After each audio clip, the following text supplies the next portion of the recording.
It is our patriotic quest to always pursue ventures that guarantee an independent judiciary that dispenses justice without fear nor favor that we form this civil society of lawyers.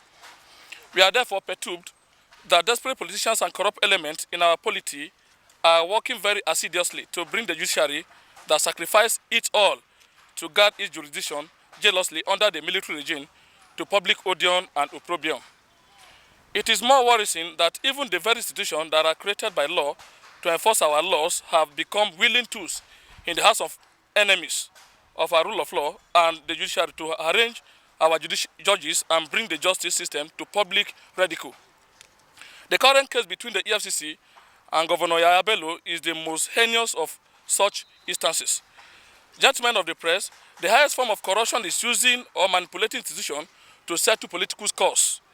Majority of Nigerians, including this group, are unsettled with the approach that the Economic and Financial Crime Commission, EFCC, has adopted in her quest to flagrantly breach and trample on the fundamental rights of the former governor.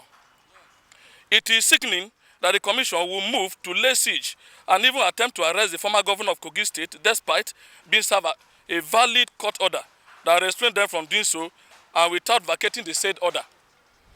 The event of the past few days is capable of eroding the many gains and national acclaim the commission recorded and enjoyed from majority of Nigerians who see the establishment of the commission as the greatest intervention to the endemic corruption that has rocked our public services and government institutions since the return of Nigeria to democracy in 1999.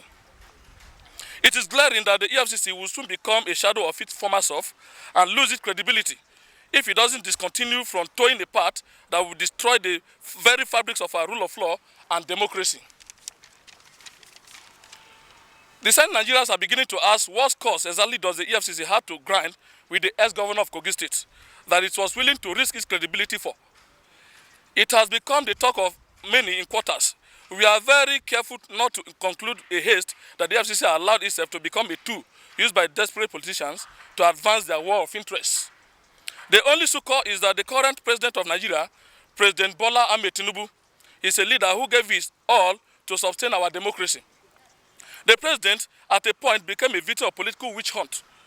We recall that the EFCC and the CCB were at different occasions used to harass and threaten him into giving up his cherished progressive ideas.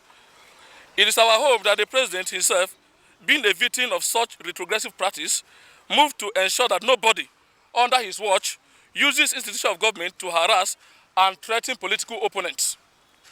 We have equally submitted petitions to the National Judicial Council and Mr. President asking that they use their good offices to call the EFCC to order and stop any form of abuse and disobedience of court orders.